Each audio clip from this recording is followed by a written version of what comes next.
tema khotbah bulan misi pada minggu ini adalah pergi beritakan Injil kepada segala makhluk. Nasnya diambil dari Markus 16 ayat 15 sampai ayat yang ke-20. Bapak Ibu Saudara yang dikasihi oleh Tuhan, pergilah beritakan Injil kepada segala makhluk. Ini tema renungan kita pada pagi hari ini. Ayat yang ke-15. Apa maksudnya saudara? Yang pertama adalah bahwa ketika firman Tuhan katakan lalu ia berkata kepada mereka, pergilah ke seluruh dunia, beritakan Injil kepada segala makhluk. Ini maksudnya adalah bahwa Injil tidak boleh terbelenggu di balik tembok-tembok megah gereja ini. Injil harus dibawa keluar. Injil harus diberitakan. Injil tidak boleh hanya berada secara eksklusif di balik zona nyamannya kita sendiri-sendiri. Kita merasa nyaman beribadah di ruangan ber-AC, sehingga kadang-kadang program-program gereja selalu berorientasi ke dalam. Menguras energi, menguras biaya, menguras anggaran untuk kepentingan pembangunan, tidak salah tentunya. Tetapi tidak boleh mengabaikan pemberitaan Injil. Injil tidak cukup hanya di satu suku, satu kebudayaan, satu komunitas sudah menerima dan mendengar Injil. Tapi Injil harus dibawa ke segala bangsa. Injil adalah untuk setiap suku bangsa. Injil adalah untuk setiap orang. Injil adalah untuk setiap golongan masyarakat. Itu yang dimaksudkan di sini. Jadi Gereja Kemah Injil Indonesia melalui bulan misi ini, kita ingin mendorong supaya gereja ini tidak boleh membelenggu Injil di balik kemegahan, di balik kemewahan, di balik gemerlapnya liturgi-liturgi penyembahan yang hebat-hebat, tetapi Injil tidak pernah diberitakan. Injil harus dibawa keluar. Itu sebab kenapa ketika Tuhan memanggil Abraham, pergilah dari sanak saudaramu, dari rumah bapamu, dari kampung halamanmu, ke tempat yang akan kutunjukkan kepadamu. Aku akan memberkati engkau, aku akan membuat namamu masyhur, aku akan menjadikan engkau berkat. Semua orang yang mengutuk engkau akan dikutuk, semua orang yang memberkati engkau akan diberkati. Saudara, ini adalah panggilan kepada saya dan saudara juga. Ketika Tuhan memanggil Abraham untuk tinggalkan kampung halamannya, tinggalkan sanak saudaranya, tinggalkan rumah bapaknya, ini kan berbicara tentang zona nyaman di mana dia harus keluar demi untuk memberkati bangsa-bangsa. Dan ketika dia mau mentaati itu, maka Tuhan menjadikan dia alat berkat. Dan Tuhan membuat namanya masyhur. Apa nama masyhur Abraham? Nama masyhur Abraham adalah sebagai bapa orang beriman. Dan Tuhan Yesus sendiri mengutip ketika dia menyembuhkan orang yang sakit. Dia mengatakan sebab orang ini juga keturunan Abraham. Jadi semua orang percaya itu disebut sebagai keturunan Abraham. Inilah nama masyhur yang diberikan Tuhan kepada Abraham. Penggenapan dari janji Tuhan ketika Tuhan memanggil Abraham itu. Nah, Tuhan juga rindu hal ini terjadi kepada saya dan saudara. Saya dan saudara dirindukan oleh Tuhan untuk menjadi bapak-bapak rohani bagi bermacam-macam suku bangsa. Kita menjadi penyelamat-penyelamat bagi keluarga.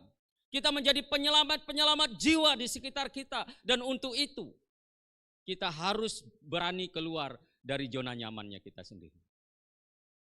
Ini yang Tuhan rindukan bagi setiap orang percaya. Dan ketika kita mentaati sama seperti Abraham mentaati Tuhan, maka Tuhan katakan bahwa aku akan mengutuk orang yang mengutuk engkau.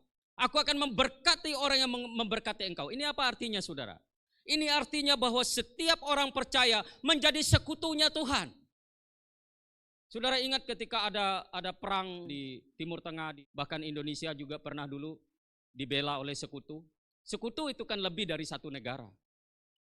Mungkin mereka beda kepentingan. Tetapi karena sekutunya yang menggerakkan itu, maka semua yang sekutunya ini akan turut bergerak. Jadi ketika kita menjadi sekutunya Tuhan, maka lawan kita itu adalah lawannya Tuhan. Musuh kita itu adalah musuhnya Tuhan. Sahabat kita itu adalah sahabatnya Tuhan. Betapa hebatnya orang percaya itu sebenarnya. Bahwa kita adalah sekutunya Tuhan. Kalau kita sekutunya Tuhan, siapa yang bisa melawan sekutunya Tuhan? Ini kan hal yang luar biasa, saudara. Nah, untuk itu, saudara, maka Injil harus dibawa keluar dari zona nyaman kita. Di setiap lingkungan kita. Mungkin kita sudah merasa nyaman karena kita punya sahabat yang baik. Kita takut terganggu kalau kita bersaksi. Takut terganggu persahabatan. Kita takut terganggu pertemanan kita dan segala macam. Saudara, Injil dibutuhkan oleh setiap orang. Injil dibutuhkan oleh setiap makhluk. Oleh sebab itu, Injil tidak boleh dibelenggu di dalam lingkaran rasa nyaman kita masing-masing. Penting gereja ini bagus. Penting gereja ini megah. Penting gereja ini tempat parkirnya luas. Penting gereja ini suasana di dalam gedungnya ini nyaman, sejuk. Tetapi jauh lebih penting adalah Injil dibawa keluar untuk diberitakan. Hal yang kedua, saudara. Pada ayat yang ke-16. Siapa yang percaya dan dibaptis akan diselamatkan. Tetapi siapa yang tidak percaya akan dihukum. Bapak Ibu Saudara yang dikasihi oleh Tuhan. Ini berbicara tentang Injil itu untuk mentransformasi kehidupan. Apa maksudnya, saudara? Kalau kita melihat di sini bahwa dikatakan siapa yang percaya. Ini artinya merubah cara pandang manusia. Injil itu harus merubah cara pandang manusia. Injil itu harus merubah cara hidup manusia. Dan yang selanjutnya dikatakan, siapa yang dibaptis akan diselamatkan. Baptisan ini mengingatkan kita pada khotbah Yohanes Pembaptis di Sungai Yordan. Yohanes Pembaptis berkata bahwa bertobatlah kamu dan berilah dirimu dibaptis, maka Allah akan mengampuni dosamu. Jadi baptisan di sini adalah tanda pertobatan.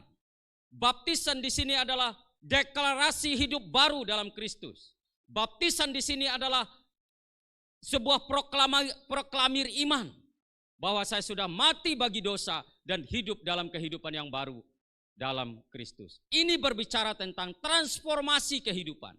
Ini berbicara tentang perubahan kehidupan. Dan keadaan yang demikian itulah yang mendatangkan keselamatan. Jadi Injil yang diberitakan itu adalah bukan Injil sosial. Kita bisa tentunya melakukan aksi-aksi sosial, gerakan-gerakan sosial, tetapi tidak merupakan Injil sosial. Injil yang kita beritakan tentu saja merupakan Injil yang holistik, tetapi Injil yang holistik itu outputnya harus mentransformasikan kehidupan. Jadi kita tidak menyuguhkan Injil yang memberitakan mujizat, tetapi kita menyuguhkan Injil yang mentransformasi kehidupan. Injil yang mendatangkan keselamatan. Dan inilah pemberitaan Injil yang dikehendaki oleh Tuhan melalui gerejanya. Yang pertama tadi adalah Injil harus keluar diberitakan kepada segala makhluk. Injil tidak boleh dibelenggu di dalam zona nyaman kita. Injil tidak boleh dibelenggu di dalam kemewahan-kemewahan gedung gereja, di dalam gemerlapnya kehidupan. Tetapi Injil harus sampai kepada setiap makhluk. Dan yang kedua adalah Injil harus mentransformasi kehidupan. Injil harus membawa perubahan. Saudara yang dikasihi oleh Tuhan. Apakah yang dimaksudkan sebagai Injil yang mentransformasi kehidupan itu? Kalau kita melihat di dalam Roma 10 ayat 9 sampai 11, jika kamu mengaku dengan mulutmu bahwa Yesus adalah Tuhan dan percaya dalam hatimu bahwa Allah membangkitkan dia dari antara orang mati, maka kamu diselamatkan. Dan selanjutnya saudara, bagaimana mereka bisa percaya? Bagaimana mereka bisa mengaku bahwa Yesus itu Tuhan kalau tidak ada yang memberitakannya? Bagaimana mereka memberitakannya kalau tidak ada yang diutus? Bagaimana mereka mengutus? Bagaimana mereka diutus kalau tidak ada yang mengutusnya? Inilah peran gereja. Saudara yang dikasihi oleh Tuhan, Yesus adalah Injil itu. Yesus, pribadi Yesuslah adalah Injil yang mentransformasi kehidupan itu. Dalam Kejadian pasal 2 ayat yang ke-7, firman Tuhan katakan bahwa ketika itulah Allah menjadikan manusia dari debu tanah, lalu menghembuskan napas hidup ke dalam hidungnya. Dengan demikian manusia menjadi makhluk yang hidup. Alkitab dengan tegas menyebutkan manusia sebagai makhluk yang hidup. Tapi pada Kejadian pasal 1 ayat yang ke-20 dikatakan bahwa semua yang berkeriapan di dalam laut itu juga disebut sebagai makhluk yang hidup. Semua yang binatang melata, semua hewan dan ternak itu juga disebut makhluk yang hidup. Tapi ketika kita melihat bagaimana Tuhan berfirman menjadikan semuanya itu berbeda dengan ketika Tuhan menjadikan manusia. Ketika Tuhan menjadikan makhluk hidup yang ada di dalam air atau ada di dalam lautan, Dia berfirman kepada lautan sehingga hiduplah segala makhluk hidup yang ada di dalamnya. Begitu juga ketika Dia menjadikan segala hewan dan ternak, Dia berfirman kepada alam, Dia berfirman kepada bumi. Sehingga adalah makhluk-makhluk hidup itu dan burung-burung di udara. Tapi ketika Dia menjadikan manusia, Dia tidak berfirman, jadilah hai manusia, tidak. Tetapi Dia menghembuskan napas hidup kepada manusia itu, sehingga manusia itu disebut sebagai makhluk yang hidup. Jadi kehidupan yang ada pada manusia berbeda dengan kehidupan yang ada pada hewan dan ternak yang lainnya. Jadi kehidupan yang ada pada manusia itu berasal dari napas hidupnya Allah. Oleh sebab itu maka hidup yang ada pada manusia itu kekal sifatnya. Karena bersumber dari Allah yang kekal. Perbedaannya dengan kekekalan Allah, Allah itu maha kekal, tidak punya permulaan dan tidak punya akhirnya. Sedangkan manusia itu adalah kekal yang ada permulaannya tetapi tidak ada akhirnya. Permulaan Adam dan Hawa ketika Adam dan Hawa dihembuskan napas hidup ke dalam hidungnya, dengan demikian dia menjadi makhluk yang hidup. Sejak itu kehidupan ada di dalam dia dan tidak pernah lenyap sampai selama-lamanya. Walaupun keluar dari raganya karena kematian, tetapi tidak pernah lenyap kehidupan itu. Begitu juga manusia, saya dan saudara.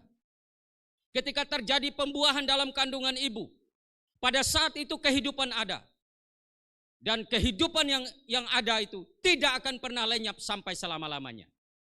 Saudara, itu sebabnya kenapa Tuhan harus menyelamatkan manusia dengan pribadi yang kekal, yaitu Yesus Kristus itu. Siapakah Yesus itu, saudara? Firman Tuhan katakan dalam Yohanes pasal 1 ayat 1 sampai 3, pada mulanya adalah firman. Firman itu bersama-sama dengan Allah dan firman itu adalah Allah. Segala sesuatu dijadikan oleh Dia dan tanpa Dia tidak ada segala sesuatu pun yang jadi dari segala yang telah dijadikan. Ia datang ke dalam dunia, Dia tinggal di antara kita. Dia datang sebagai manusia sejati.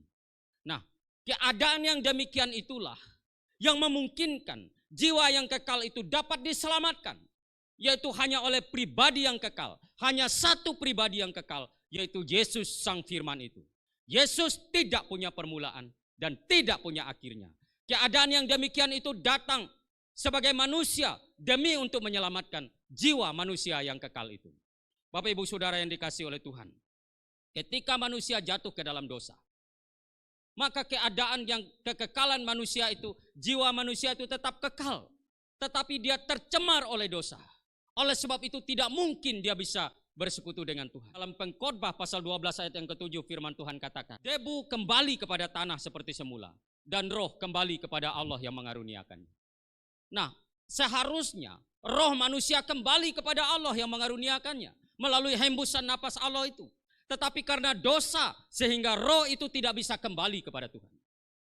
Maka oleh sebab itu ada tempat baginya karena roh itu tidak kembali kepada Tuhan. Dikatakan dalam Lukas pasal 16 ayat yang ke-23, cerita tentang Lazarus dan orang kaya itu. Dikatakan bahwa orang kaya itu setiap hari dia berpakaian mewah. Tidak membayangkan akan adanya kematian. Sedangkan Lazarus itu hidup dengan keadaan yang sangat memprihatinkan. Lalu meninggallah Lazarus. Malaikat membawa dia ke pangkuan Abraham. Meninggallah juga orang kaya itu. Lalu dia menderita sengsara di alam maut. Apanya yang menderita sengsara di alam maut? Yaitu rohnya, kehidupan yang ada di dalam dia itu. Jasadnya dikuburkan. Dan keadaan itu saudara lihat di dalam Lukas pasal 16 itu, ayat 19 sampai ayat yang ke-31. Dikatakan bahwa orang kaya itu sampai dia meminta supaya Lazarus menyejukkan lidahnya dengan setetes air pun. Betapa berartinya setetes air pun baginya yang ada di menderita sengsara di alam maut itu. Saudara, saya mohon maaf dengan sedih saya harus mengatakan ini. Ayah saya meninggal tahun 1992. Dia meninggal di luar Kristus. Kalau kita melihat kepada kebenaran firman Tuhan ini, berarti sejak saat itu dia menderita sengsara di alam maut itu sampai hari ini. 1 tahun 365 hari. Ya, betul ya. Nah, dalam dari tahun 92 sampai sekarang itu sudah berapa? 31 tahun. Kali 365 hari. Betapa dahsyatnya penderitaan itu. Itulah sebabnya kenapa Tuhan tidak tega membayangkan bahwa jiwa manusia setiap hari meninggal di luar Kristus. Dan meninggal di luar Kristus itu dia menderita sengsara di alam maut. Dan itu bisa kita bayangkan. Datuk moyang kita yang meninggal di luar Kristus, mereka mengalami situasi itu. Mereka mengalami keadaan itu. Itu sebabnya kenapa firman Tuhan katakan, karena begitu besar kasih Allah akan dunia ini, sehingga ia mengaruniakan anaknya yang tunggal. Supaya setiap orang yang percaya kepadanya tidak binasa, melainkan beroleh hidup yang kekal. Supaya ada jalan ketika orang meninggal dunia, dia tidak menderita sengsara di alam maut. Dan ketika Yesus datang ke dalam dunia ini sebagai manusia, dia mati di atas kayu salib, menebus setiap orang yang percaya kepadanya. Maka Alkitab mengatakan bahwa ketika orang yang meninggal dunia itu menghembuskan napas terakhirnya kepada 2 orang yang disalibkan di sisi Yesus, ada 1 orang yang bertobat, ada 1 orang yang tidak bertobat. Kepada yang bertobat ini dia mengatakan bahwa hari ini juga engkau bersama-sama dengan aku di Firdaus. Jadi setiap orang yang ada di dalam Kristus, begitu dia menghembuskan napas terakhirnya, rohnya akan bersama-sama dengan Kristus di Firdaus, sementara jasadnya dimakamkan. Dan 1 Tesalonika pasal 4 ayat 16 dan 17 mengatakan bahwa pada waktu sangkakala Allah berbunyi, penghulu malaikat berseru, maka Tuhan sendiri akan turun. Orang yang mati dalam Kristus akan lebih dulu bangkit. Jadi jasadnya yang sudah tinggal tulang belulang itu mendapatkan darah dan daging kembali. Sama seperti tubuh Kristus ketika dia bangkit dari antara orang mati, maka rohnya yang di Firdaus itu masuk kembali bersemayam di dalam jasadnya, di dalam raganya. Sehingga keadaan yang demikian itulah yang tidak akan mati lagi untuk selama-lamanya. Dan keadaan yang demikian itulah yang akan memerintah bersama Tuhan selama 1000 tahun di bumi ini. Dan keadaan yang demikian itulah yang akan bersama-sama dengan Kristus dalam keabadian di surga. Nah, inilah cara Tuhan untuk meluputkan manusia dari kebinasaan itu. Nah, untuk menerima itu, untuk menyambut itu, setiap orang harus menerima pribadi Yesus sebagai Tuhan. Harus menerima pribadi Yesus yang mati di atas kayu salib dan bangkit dari antara orang mati itu. Dan berita ini harus disampaikan. Berita ini harus diberitakan kepada segala makhluk. Dan ketika orang percaya, maka terjadi transformasi kehidupan. Dari yang percaya kepada diri sendiri, percaya kepada dunia, percaya kepada amal baiknya, percaya kepada perbuatan solehnya. Menjadi percaya kepada Yesus yang mati dan bangkit itu sebagai jalan satu-satunya untuk melepaskan kita dari dosa dan dari maut. Saudara, Rasul Petrus berkhotbah setelah hari Pentakosta yang dikutip dalam Kisah Para Rasul pasal 4 ayat yang ke-12. Dan keselamatan tidak ada di dalam siapapun juga. Sebab di bawah kolong langit ini tidak ada nama lain yang diberikan Allah kepada manusia yang olehnya kita dapat diselamatkan. Hanya Yesus. Saudara, ada 4 alasan mengapa hanya Yesus satu-satunya juru selamat itu. Mungkin manusia bisa berbuat baik sebaik-baiknya perbuatan, tetapi tidak bisa menyelesaikan masalah dosanya. Perbuatan baik itu hanya nampak di hadapan manusia, tetapi tidak bisa menyelesaikan masalah kebinasaannya. Dia tetap akan binasa. Nah, apa alasan pertama? Karena hanya Yesus satu-satunya manusia firman. Seperti yang dikatakan dalam Yohanes pasal 1 ayat 1 sampai 3 itu. Pada mulanya adalah firman, firman itu bersama-sama dengan Allah, dan firman itu adalah Allah. Hanya Yesus satu-satunya manusia firman. Oleh sebab itu hanya Yesus satu-satunya juru selamat itu. Yang kedua, dalam Yohanes pasal 3 ayat yang ke-6 dikatakan, yang lahir dari daging adalah daging, yang lahir dari roh adalah roh. Dan hanya Yesus yang lahir dari Roh Kudus. Alkitab mengatakan bahwa Yusuf mengambil Maria sebagai istrinya, tapi tidak bersetubuh dengan dia sampai Yesus dilahirkan. Jadi Yesus lahir dari roh. Apa artinya lahir dari daging, saudara? Yang lahir dari daging artinya lahir dari nafsu. Yang lahir dari nafsu mewarisi nafsu. Semua yang mewarisi nafsu mewarisi dosa. Semua yang mewarisi dosa mewarisi maut. Semua yang mewarisi maut mewarisi kebinasaan. Hanya Yesus satu-satunya. Tidak ada nabi dan rasul yang hadir ke dalam dunia ini. Betapapun hebatnya dia, betapapun sempurnanya dia, tidak ada satupun nabi dan rasul yang lahir tanpa melalui nafsu, tanpa melalui persetubuhan. Semua lahir dari persetubuhan, semua lahir dari nafsu. Karena itu semua nabi dan rasul yang ada di muka bumi ini, semua lahir mewarisi dosa, mewarisi maut. Hanya Yesus satu-satunya yang lahir dari Roh Kudus. Dan oleh sebab itu, saudara, maka setiap orang yang menerima Yesus sebagai Tuhan dan Juru Selamatnya secara pribadi, ia menjadi ciptaan yang baru. Kelahiran Yesus oleh Roh Kudus terhisapkan menjadi kelahiran kita di dalam kerajaan Allah. Saya lahir dari daging, saya lahir dari nafsu, tapi oleh Kristus saya lahir oleh Roh Kudus. Saya lahir menjadi keluarga kerajaan Allah. Saya lahir menjadi keturunan Abraham, orang yang diberkati, mewarisi kerajaan surga. Warisan saya adalah warisan keselamatan. Warisan saya adalah warisan berkat. Warisan saya adalah warisan Kristus itu sendiri. Karena Yesus lahir dari Roh Kudus. Maka setiap orang harus dilahirkan oleh Roh Kudus itu di dalam percayanya kepada Yesus. Itu, saudara. Dan yang berikutnya, alasan mengapa hanya Yesus satu-satunya juru selamat itu. Karena hanya Yesus yang mati di atas kayu salib yang Alkitab mengatakan, ia memberikan nyawanya menjadi tebusan bagi banyak orang. Tidak ada nabi dan rasul yang hadir ke dalam dunia ini yang memberikan nyawanya untuk menjadi tebusan bagi umatnya. Hanya Yesus, dan hanya Yesus.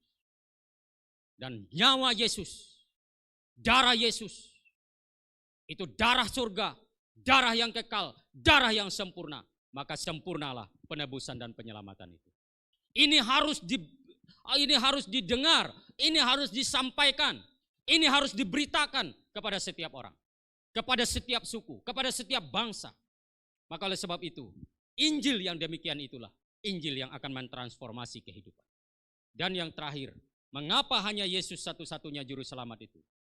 Karena hanya Yesus yang bangkit dari antara orang mati dan tidak mati lagi untuk selama-lamanya.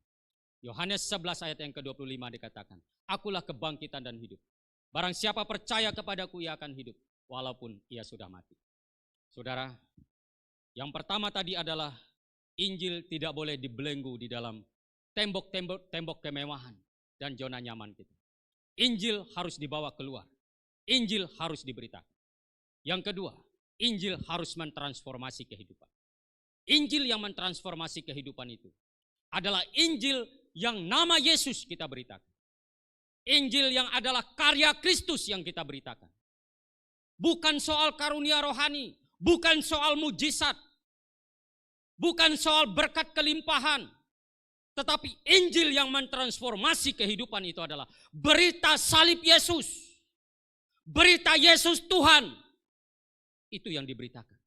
Dan itulah Injil yang mentransformasi kehidupan. Kita kembali ke nas kita. Yang terakhir, saudara. Ayat yang ke-17 sampai ayat yang ke-20. Tanda-tanda ini akan menyertai orang-orang yang percaya. Mereka akan berbicara mereka akan mengusir setan-setan demi namaku. Mereka akan berbicara dalam bahasa-bahasa yang baru bagi mereka dan seterusnya. Saudara yang dikasihi oleh Tuhan, Injil yang diberitakan menjadi rahasia kuasa dan mujizat dalam kehidupan jemaat. Jadi jangan ngejar mujizatnya, tapi beritakan Injilnya. Injil yang diberitakan itu, berdasarkan ayat yang ke-20 firman Tuhan mengatakan, bahwa Tuhan rindu meneguhkan kesaksian firman, kesaksian Injil, berita Injil yang kita beritakan itu. Tuhan mau teguhkan dengan tanda ajaib dan mujizat. Saya mau kasih kesaksian sedikit saudara. Saya orang kecil dan yang potongan seperti ini tidak akan diperhitungkan banyak orang. Tapi saya pelayanan di pedalaman Kalimantan, baru selesai sekolah Alkitab. Tidak punya pengalaman apa-apa. Saya hanya rindu memberitakan Injil, tapi saya tidak ngerti bahasa di situ. Saya berdoa minta tanda dari Tuhan. Tuhan, kalau Engkau benar menempatkan saya di sini, saya harus bisa berbahasa di sini. Dalam 2 minggu saya mulai belajar dengan anak-anak, sudah mulai bisa berbahasa di situ. Nah, setiap minggu tidak ada orang yang ikut saya ibadah, karena memang nggak ada orang Kristen di situ. Itu agama leluhur, agama nenek moyang. Pada satu hari Minggu, sekitar jam 9 pagi, saya nyanyi-nyanyi, ibadah sendirian. Di kampung itu ada beberapa orang yang sakit jiwa, orang gila. Lalu karena rumah tempat saya tinggal itu, pas di pinggir jalan orang turun ke sungai, turun mandi. Satu kampung hanya satu tempat orang mandi. Lalu melewati tempat saya itu, ketika dengar saya nyanyi-nyanyi, orang gila ini tiba-tiba kesurupan, kerasukan roh jahat. Dia nari-nari di tanah itu, lalu banyak orang nonton dia, hampir sekampungan itu, karena jam-jam itu jam orang turun ke sungai. Lalu setelah bosan dia mungkin nari-nari di situ, dia naik ke rumah, ke tempat saya tinggal. Rumah itu nggak ada dindingnya. Saya ketakutan saudara, karena saya nggak pernah lihat orang kerasukan roh jahat di depan saya. Sambil ketakutan, saya mau usir dia. Saya bilang, dalam nama Yesus keluar kamu. Maksud saya tuh ngusir orang gila ini dari rumah itu. Rupanya setannya yang keluar. Dia langsung terpental di situ. Tidak sadarkan diri. Ketakutan lagi saya karena orang tuduh saya bunuh dia dengan ilmu magic. Lalu saya doakan dia dengan sungguh-sungguh saya doakan. Hampir 2 jam saya berdoa baru dia sadar. Dia cerita kepada orang lain bahwa dia sudah sembuh. Roh yang menguasai dia itu sudah tinggalkan dia katanya. Dan berita tentang itu tersebar ke beberapa desa di sekitar itu. Hampir setiap minggu saya diundang ke satu desa untuk mendoakan orang yang melahirkan. Di pedalaman itu jarang sekali ada bidan, saudara. Jadi kalau ada orang melahirkan itu di ladang atau di apa itu, orang susah melahirkan, perutnya itu didorong. Rame-rame orang dorong sampai keluar bayinya. Ada orang yang tidak bisa melahirkan, pendarahan, sehingga sudah mengap-mengap mau meninggal. Panggillah saya untuk mendoakan. Saya datang ke sana mendoakannya dan sembuh. Banyak orang yang ada penyakit kanker, macam-macam sakit, saya datang doakan. Orang yang kerasukan roh jahat, saya datang doakan. Banyak yang sembuh, tapi banyak juga yang enggak sembuh. Dalam sekitar 10 bulan saya di situ, ada 397 orang yang terima Yesus. Ada yang dukun lah dan tokoh-tokoh adat dan segalanya. Orang sederhana. Saya tidak pernah belajar tentang mengusir setan. Saya tidak punya pengetahuan yang muluk-muluk. Tapi yang saya lakukan adalah beritakan Injil. Ketika Injil diberitakan, Tuhan yang berkarya menghadirkan mujizat. Jangan beritakan mujizat. Itu hanya bisa membuat engkau sombong. Tapi beritakan Injil yang mentransformasi kehidupan. Maka kuasa akan menyertainya. Dalam kehidupan berjemaat masa kini, saudara. Mari kita mulai evaluasi kehidupan kita. Berapa banyak kehidupan kita? Kita merasa bahwa kita hanya orang Kristen yang hanya beragama Kristen, tapi tidak ada kuasa ilahi di dalam kita. Mengapa demikian, saudara? Bukankah firman Tuhan katakan dalam Yohanes pasal 1 ayat yang ke-12? Jika kamu menerima dia, kamu diberi kuasa untuk menjadi anak-anak Allah. Jadi saya dan saudara, ketika kita menyambut Yesus sebagai Tuhan dan Juru Selamat kita, ada kuasa di dalam diri kita, ada otoritas di dalam diri kita, ada wewenang di dalam diri kita untuk mengusir setan, untuk atas nama sebagai anak Allah. Saya Husein, bukan sebagai Huseinnya saya mengusir setan, tetapi dalam identitas saya sebagai anak Allah. Saya mendoakan orang sakit bukan sebagai Husainnya saya mendoakan orang sakit, tapi sebagai identitas saya sebagai anak Allah. Diberikan takaran kuasa dan urapan yang sama kepada seorang pendeta juga kepada jemaat. Jadi kita ini memiliki kuasa dan otoritas yang sama. Kisah Rasul 1 ayat 8 dikatakan bahwa kamu akan menerima kuasa kalau Roh Kudus turun ke atasmu. Kamu akan menjadi saksiku di Yerusalem, Yudea, Samaria, dan sampai ke ujung bumi. Jadi saudara yang dikasih oleh Tuhan, ada dua pribadi ilahi di dalam diri kita. Pribadi Yesus sang firman Allah, sang anak Allah ada di dalam diri kita ketika kita menerima dia sebagai Tuhan dan Juru Selamat kita. Ada pribadi Roh Kudus, diutus oleh Bapa ketika Yesus naik ke surga. 10 hari kemudian Roh Kudus dicurahkan. Hari ini adalah masa karya Roh Kudus itu. Oleh sebab itu saudara, bagaimana kita memanifestasikan kuasa itu dalam setiap pelayanan kita, dalam setiap kehidupan kita sehari-hari. Kita dapat memanifestasikan kuasa itu ketika kita mau menangkap semangat ini, kita mau menangkap momentum ini, yaitu kita harus memberitakan Injil, dan memberitakan Injil. Tanda-tanda ini akan menyertai setiap orang yang percaya. Yaitu ada tanda-tanda heran, ada mujizat-mujizat besar, ada kuasa-kuasa ilahi di dalam dirimu ketika engkau mau menjadi pemberita-pemberita Injil. Dimulai dari lingkungan keluargamu, dimulai dari lingkungan pekerjaanmu, dimulai dari lingkungan jemaat ini, dimulai dari lingkungan sekitarmu, saudara. Bapak Ibu Saudara yang dikasih oleh Tuhan, pada minggu kedua bulan misi ini, saya ingin menantang kita GKI Jemaat Bukit Zaitun ini. Mari kita jangan membelenggu Injil ke dalam gedung gereja ini. Kita mulai mungkin bisa menetapkan program tahunan kita. Berapa kita mau buka cabang jemaat BZ ini mulai tahun ini. Berapa tempat kita mau adopsi pelayanan.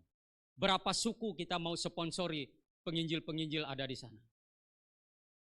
Dan yang kedua, bagaimana kita mau terus-menerus memberitakan Injil yang mentransformasi kehidupan, yaitu berita tentang nama Yesus dan salib Yesus itu yang mentransformasi kehidupan. Jangan berita yang lain-lain, jangan berita pengalaman kita, jangan berita kehebatan kita, tapi berita salib Yesus dan berita nama Yesus itu yang akan mentransformasi kehidupan. Dan yang terakhir adalah, mari kita menjadi pemberita-pemberita Injil, setiap pribadi. Karena itu adalah rahasia kuasa dalam kehidupan berjemaat. Kita akan memiliki kuasa, memiliki tanda-tanda ilahi, tanda-tanda heran kalau kita mau memberitakan Injil. Karena Tuhan sungguh mau pemberitaan Injil yang kita sampaikan itu diteguhkan dengan tanda ajaib dan mujizatnya. Mari kita berdoa.